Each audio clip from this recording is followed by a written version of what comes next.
Assalamualaikum warahmatullahi wabarakatuh.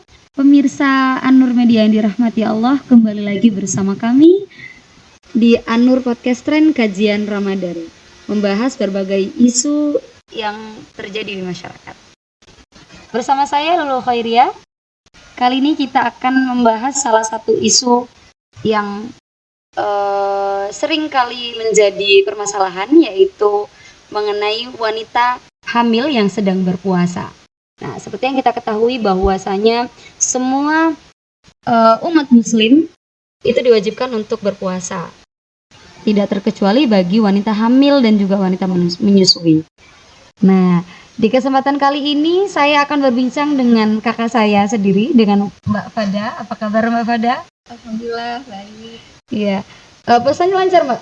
Ya, alhamdulillah lancar. Belum ada yang bolong. Alhamdulillah. Tapi nanti pasti biasanya ada yang bolong ya, Mbak ya? Iya.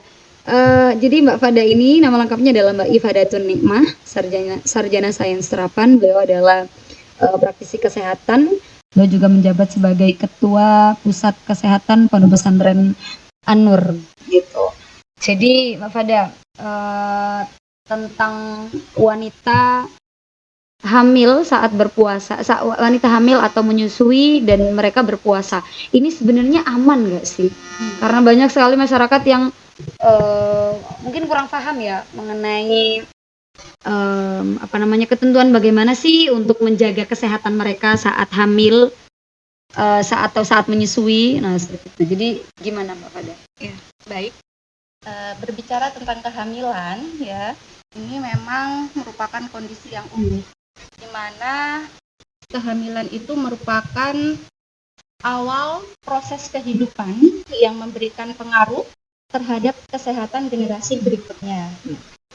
Dan kebutuhan nutrisi ibu hamil ini meningkat atau lebih besar dibandingkan dengan kondisi tidak hamil.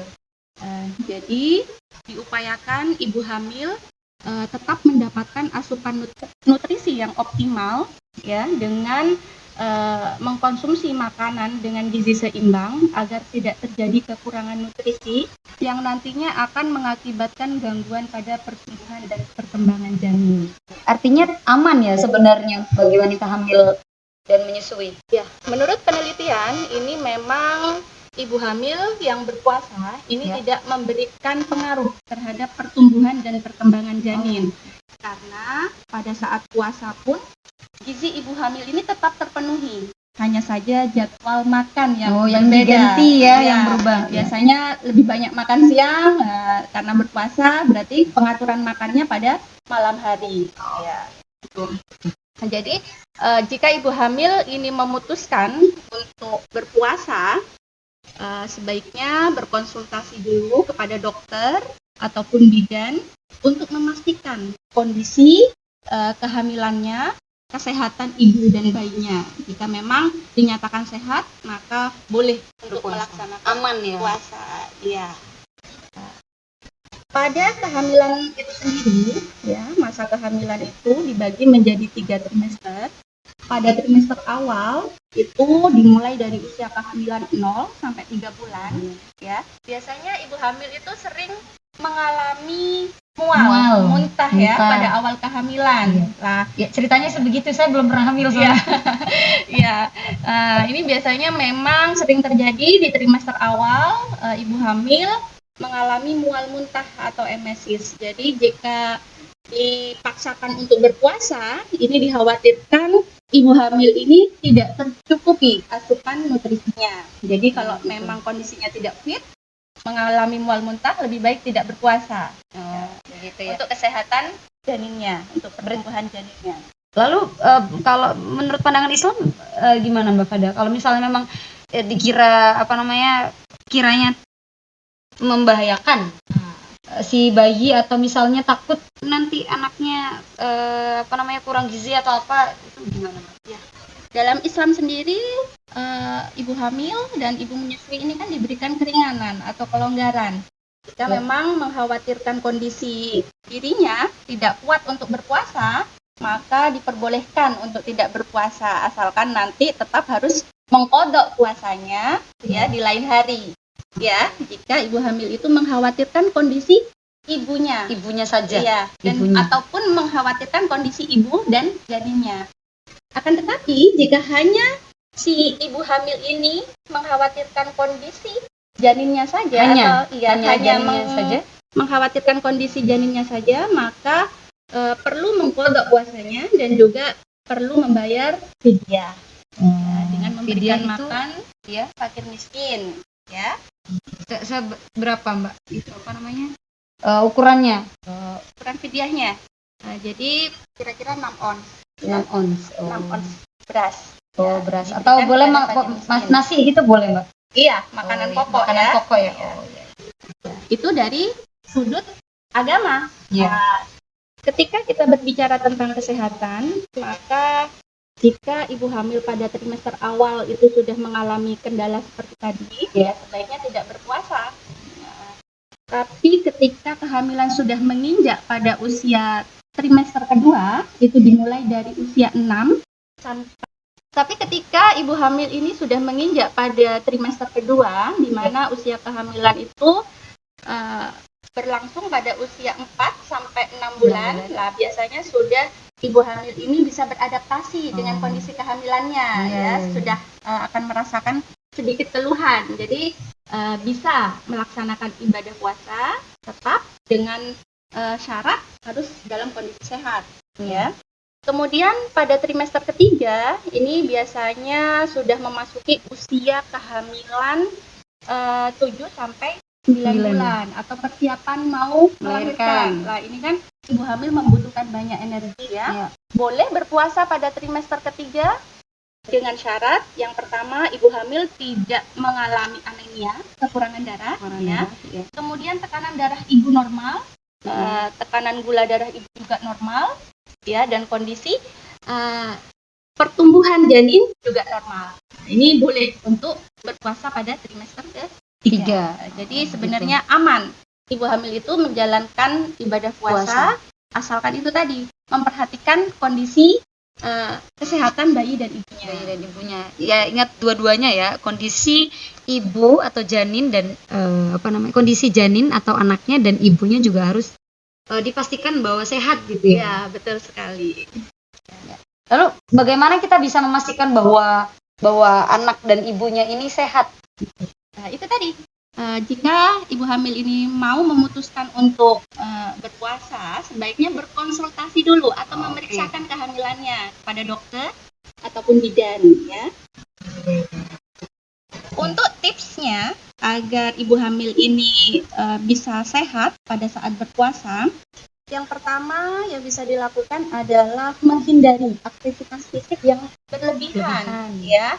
Misalnya saja naik turun tangga atau biasanya bersih-bersih ya ibu-ibu kalau udah bulan puasa menjelang persiapan lebaran itu semuanya ini kinclong jadi bersih-bersih. Jadi itu harus boleh saja melakukan aktivitas rumah tangga asalkan tidak menyebabkan kelelahan pada ibu hamil atau tidak berlebihan. Kalau sudah terlalu berlebihan aktivitasnya, boleh minta tolong kepada keluarga ya atau suami ya, juga harus turut ikut membantu supaya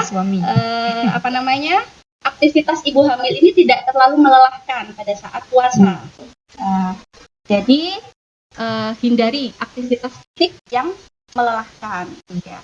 Kemudian yang perlu diperhatikan juga dan banyak menganggap sepele ya, itu yang penting adalah menghindari stres. Ya. Jadi ibu hamil itu tidak boleh stres ya. Nah, ini gimana nih biar nggak stres ibu hamil dan menyusui, biar nggak stres gimana Mbak Bada? Iya, memang hormon stres pada ibu hamil ini lebih tinggi dibandingkan dengan kondisi tidak hamil. Untuk itu ibu hamil ini perlu dukungan atau support system ya, baik dari ayah ya, dari suami ataupun maupun dari keluarga yang lain. Kemudian ibu hamil untuk menghindari stres bisa juga melakukan aktivitas relaksasi ya, misalnya dengan melakukan teknik pernafasan ataupun melakukan meditasi bisa juga ya, ataupun bisa mengikuti yoga untuk ibu hamil ya. Kalaupun hanya di rumah saja bisa juga melakukan ibadah-ibadah yang bisa membuat ibu hamil itu merasa tenang, ya. Ya, Jadi contohnya tidak seperti stres, mungkin ya. dikir Ya, gitu ya. membaca Al-Quran, Nah. tadarus lah itu juga sebagai bentuk menghindari stres, ya. Iya. Lalu apa lagi, Mbak? Selain Ya, yang terpenting, yang paling utama itu adalah prinsip pengaturan pola makan, ya. Jadi harus mengoptimalkan makan pada saat sahur dan berbuka, ya. Ketika sahur, ibu hamil dianjurkan untuk mengkonsumsi makanan yang mengandung karbohidrat kompleks, ya. Karbohidrat kompleks ini didapat dari sereal, kemudian bisa didapat dari kacang-kacangan ataupun dari gandum, ya. Karbohidrat kompleks. Dan juga kalau nasi gitu Mbak? tidak apa-apa, iya. Tapi masih termasuk karbohidrat yang simpleks, ya. Masih ada. Iya. Jadi yang disarankan ibu hamil itu adalah mengkonsumsi makanan yang rendah gula, ya. Rendah gula dari gandum, dari sereal, ya. Kemudian termasuk itu kacang-kacangan juga bisa didapat dari bahan makanan itu. Kemudian ibu hamil ini perlu mengkonsumsi makanan dengan serat tinggi. Kenapa? Karena makanan yang mengandung karbohidrat kompleks dan serat tinggi ini akan lama dicerna oleh lambung. Jadi akan bisa menahan lapar. Ya, artinya masih punya cadangan gitu ya, Mbak ya. Iya. Sedangkan kalau kita konsumsi makanan dengan tinggi gula, ya, ataupun tinggi lemak, ini akan cepat terserap oleh lambung sehingga kita akan mudah merasa haus dan lapar. Itu dia tadi tipsnya ya. Tidak lupa juga ibu hamil pada saat sahur juga harus mengkonsumsi sayuran, ya, dan buah-buahan sebagai asupan vitamin. Tentunya juga biasanya ibu hamil juga mendapatkan resep vitamin, ya, dari dokter. Itu juga tetap diminum, ya, pada saat berpuasa. Kemudian yang perlu dihindari adalah makanan yang mengandung lemak sebenarnya juga, ya, goreng-gorengan. Karena kan ini yang paling susah biasanya kan sore-sore sambil belum buka puasa kita cari takjilan gitu kan, itu isinya semua gorengan. Iya.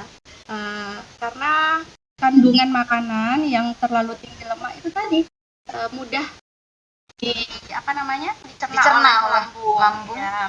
Sehingga tapi kalau buka puasa gitu nggak apa-apa juga, Bapak Dok? Lah, untuk menu berbuka puasa yang harus dikonsumsi oleh ibu hamil ini memang dianjurkan yang tinggi gula, ya. Jadi kalau sahur yang rendah gula, tapi ketika buka puasa yang tinggi gula, ya. Tapi gulanya itu memang yang alami, yang memang dari bahan makanan, ya. Harusnya, ya.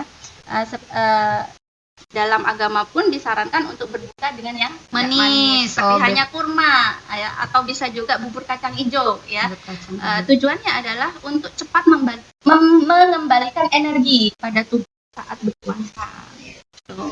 Jadi tetap mengkonsumsi makanan pada saat berbuka itu dengan porsi secukupnya, tidak boleh kalap, ya. Tidak boleh kalap. Kemudian asupan mineral itu juga penting pada saat berpuasa karena ibu hamil ini cenderung mengalami dehidrasi, ya. Jadi ibu hamil tetap disarankan untuk minum air putih minimal 8 gelas per hari. Jadi kalau misalnya puasa berarti diganti jadwalnya malam. Jadi bisa saja misalnya 1 gelas ketika berbuka puasa, kemudian setelah makan takjil 1 gelas lagi, kemudian 1 gelas lagi sebelum tarawih, kemudian 1 gelas lagi setelah tarawih, 2 gelas sebelum tidur, ya, dan 2 gelas lagi ketika sahur. Ketika sahur kan bisa mencukupi kebutuhan mineralnya dengan minimal mengkonsumsi air putih 8 gelas per hari. Jadi nggak perlu nunggu haus ya Bapak Dea ya? Ya. Kadang kita sendiri juga kadang lupa minumnya itu nunggu haus. Iya. Padahal sebenarnya harusnya memang nggak perlu nunggu haus, jadi minimal 8 gelas per hari. Ya, karena memang komposisi tubuh kita itu 80% itu adalah air. Ya. Kemudian ibu hamil yang berpuasa juga sebaiknya perlu mewaspadai tanda-tanda dehidrasi ya. Jadi perlu dicatat, ini adalah ketika ibu hamil berpuasa mengalami yang pertama rasa haus. Sebenarnya kalau orang puasa semuanya haus ya. Tapi pada saat kondisi hamil merasakan haus yang tidak tertahankan, kemudian juga muncul gejala mulut kering, frekuensi berkemih juga berkurang, kemudian kondisi ibu mengalami pusing, ya, lemah, dan gerakan janin terasa berkurang, maka sebaiknya ibu membatalkan puasa. Ya. Nah, itu ciri-ciri dehidrasi ya? Dehidrasi pada kehamilan, ya, tidak boleh diteruskan, ya. Kalau ibu mengalami gejala dehidrasi. Lalu Mbak Fada, kalau misalnya ini kan kalau bulan puasa, kalau udah ada nih ibu-ibu yang mungkin kalap gitu makannya, kalap. Nah tapi kalau misalnya tiba-tiba ininya drastis gitu gimana? Naiknya drastis gitu gimana? Atau bahkan bisa kalau lagi nggak mood makan drastis turunnya, atau bahkan misalnya tidak naik? Nah ini juga penting bagi ibu hamil untuk mengamati kenaikan berat badan. Ya, jika ibu hamil saat berpuasa ini sulit untuk menambah berat badan atau tidak mengalami kenaikan berat badan atau malah turun berat badannya, ini sebaiknya tidak berpuasa. Ya. Karena ada target tertentu dalam penambahan berat badan ibu hamil. Ya, misalnya pada trimester 1 berat badan ibu hamil itu normalnya harus naik 1,5 sampai 2 kilo. Ya. Maksimal 2 kilo ya. Ya, pada trimester kedua berat badan ibu hamil ini harus naik sekitar 4 sampai 6 kilo. Ya. Pada trimester ketiga kenaikan berat badan ibu hamil harus mencapai 6 sampai 9 kilo. Penambahannya. Ya, penambahannya. Ya, Kalau lebih dari itu gimana? Trimester. Kalau lebih dari itu biasanya kalau belum puasa ibu-ibu makannya tidak terkontrol tidak terkontrol, jadi semua memang akan dikonsumsi. Yang dikhawatirkan memang ketika penambahan berat badannya ini terlalu drastis, yang harus diperiksa adalah kadar gula darahnya, ya. Asalkan pertama gula darahnya berarti. Kemudian cek juga jika kenaikan berat badan ibu ini terlalu drastis, maka akan menyebabkan bayi itu besar. Ya. Kalau besar akhirnya nanti juga susah saat proses melahirkan. Ya, karena ada normal sendiri.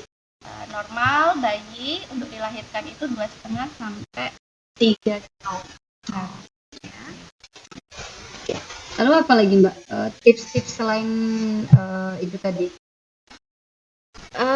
Yang terpenting jika ibu hamil ini memutuskan untuk berpuasa, ya diharapkan mengoptimalkan tadi asupan nutrisinya harus tetap terpenuhi dan juga mengurangi aktivitas yang berlebihan, ya, aktivitas yang melelahkan. Kemudian juga mewaspadai tanda gejala dehidrasi dan juga tanda bahaya yang mungkin bisa terjadi pada ibu hamil saat berpuasa. Tentang wanita ibu hamil, ya wanita lagi berpuasa. Hamil. Nah, kalau ibu menyusui berpuasa, apakah aman atau tidak, ya? Yang pertama yang perlu dilihat atau sebelum memutuskan untuk berpuasa, ini kondisi bayinya, ya. Jika bayi terus-menerus rewel meskipun tetap disusui, ya. Saya ulangi, guys. Bagaimana dengan? Iya. Itu tadi penjelasan tentang. Iya. Baik Mbak, itu tadi penjelasan mengenai wanita yang sedang hamil. Lalu aman tidak kalau untuk wanita yang sedang menyusui? Ini kan beda ya kondisinya. Ya. Untuk ibu menyusui yang ingin berpuasa, ini sebenarnya prinsipnya sama. Asupan nutrisinya harus juga tetap terpenuhi agar kualitas dan kuantitas ASI ini tetap terjaga, ya. Jadi sama ya, asupan gizinya seperti tadi, aturannya juga seperti tadi. Karena ibu menyusui kan harus memproduksi ASI, ya. Sehingga ketika berpuasa pun kualitas dan kuantitas ASI ini tetap terjaga. Ya. Kemudian ibu hamil harus mewaspadai juga. Ibu menyusui. Ya, ibu menyusui juga perlu mempertimbangkan jika ingin berpuasa adalah ketika kondisi bayinya itu rewel terus menerus, ya, walaupun sudah disusui tapi tetap saja rewel. Nah, ini berarti bayi mengalami gejala dehidrasi, ya. Kemudian bayi juga terlihat cekung pada ubun-ubunnya. Ubun-ubunnya Ubun-ubunnya di sini ya? Ya, ubun-ubun ya. Ubun-ubun bayi cekung itu juga tanda dehidrasi. Kemudian frekuensi berkemih bayi itu berkurang atau popoknya itu kering. Jadi ibu menyusui juga harus memperhatikan frekuensi berkemih pada bayinya. Jika frekuensi berkurang, maka ibu menyusui Tidak berpuasa. Ya, jadi biasanya biasanya popoknya penuh gitu ya. Terus kok sekarang kering gitu. Ini berarti bayi mengalami dehidrasi. Ataupun kondisi bayi ini dalam keadaan sehat, ya, tidak sehat, bayinya itu tidak berpuasa. Begitu juga dengan kondisi ibunya. Jika ibu mengalami flu atau haus juga tidak tertahankan, atau juga ibunya yang mengalami dehidrasi, maka juga disarankan untuk tidak. Ya, tanda-tanda dehidrasi Ya, sama seperti tadi. Ya. Ibu menyusui, ibu hamil ya, sama ya. Lalu Mbak Fada, tips nih sekarang, tips untuk ibu. Kalau tadi kan Mbak Fada menyinggung tips untuk ibu hamil. Nah, kalau untuk tips ibu yang menyusui, ada nggak tips sehat saat mereka berpuasa?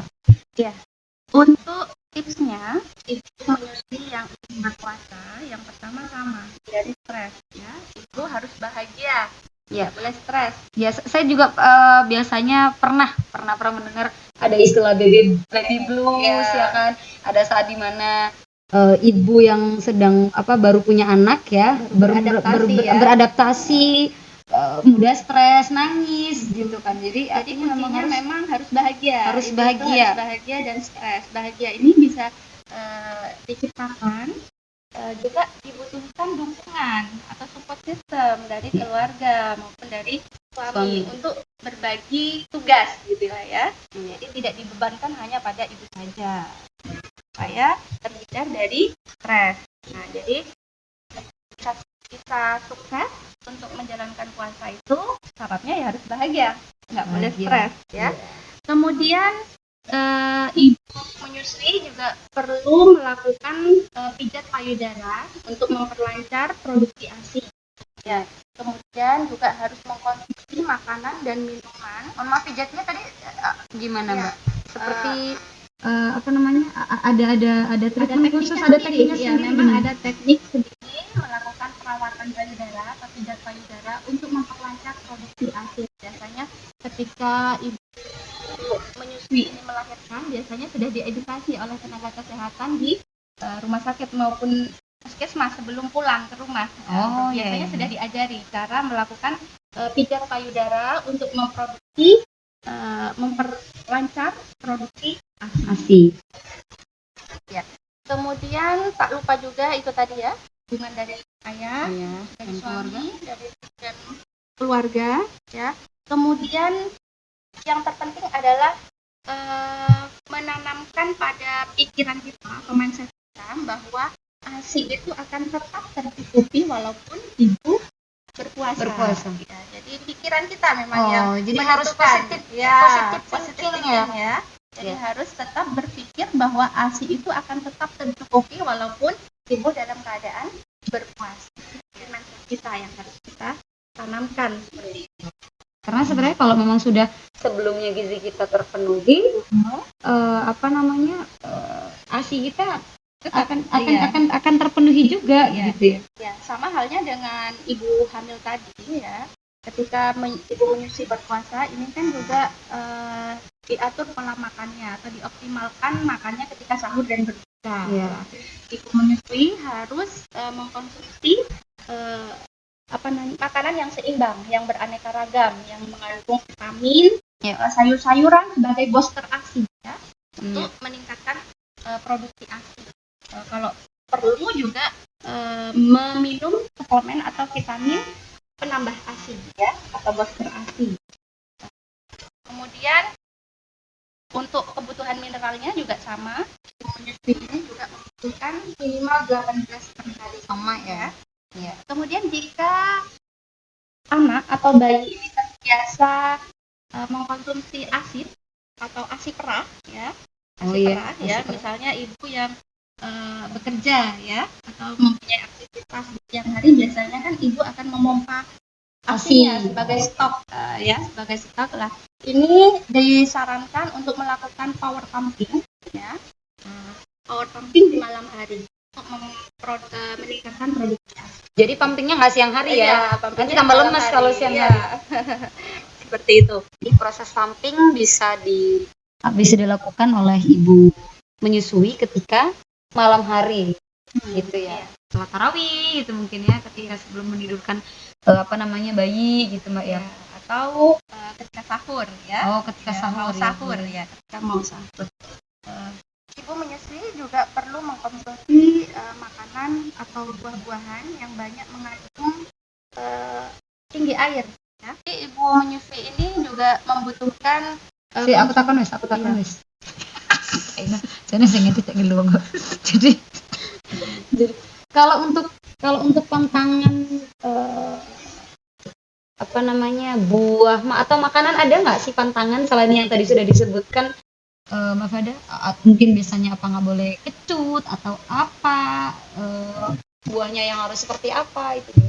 Tidak ada pantangan makanan bagi ibu menyusui. Jadi memang ibu menyusui ini diharuskan untuk makan beraneka ragam ya, makanan agar mendapatkan semua zat atau kandungan gizi yang memang dibutuhkan oleh ibu ya. Misalnya ibu juga harus banyak mengkonsumsi pada saat berpuasa itu makanan yang mengandung tinggi air, seperti biasanya pada buah semangka. Semangka, melon. Cocok ya, berarti ibu-ibu yang suka semangka cocok. Cocok untuk takjil nanti buka puasa ya. Ini ngomongin makanan jadi lapar ini. Iya. Jadi itu akan makanan yang tinggi air akan membantu ibu untuk tidak mengalami. Itu dimakannya ketika buka puasa ya Mbak ya? Iyalah. Enggak, maksud saya bukan ketika sahur gitu kan. Tadi kan kata temannya kalau misalnya kita sahur, kita minum, kita mengkonsumsi makanan yang rendah gula. Nah, sementara kan kalau kayak manisnya buah itu boleh? Boleh, karena manisnya buah itu kan alami ya, tidak mengandung glukosa tambahan ya. Itu tadi penjelasan dari Mbak Tifada mengenai wanita yang hamil dan ibu menyusui. Mungkin ada closing statement dari Mbak Fada? Saya menyampaikan terima kasih pada podcast di Ramadan kali ini. Pondok Pesantren An-Nur memberikan ruang pada kami pelaku praktisi kesehatan untuk sedikit memberikan informasi kesehatan, karena sejatinya peran dari tenaga kesehatan ini tidak hanya memberikan pelayanan di fasilitas kesehatan, namun juga perlu mempromosikan program-program kesehatan serta dan mengedukasi masyarakat tentang pentingnya pola hidup sehat. Dan pesantren juga bisa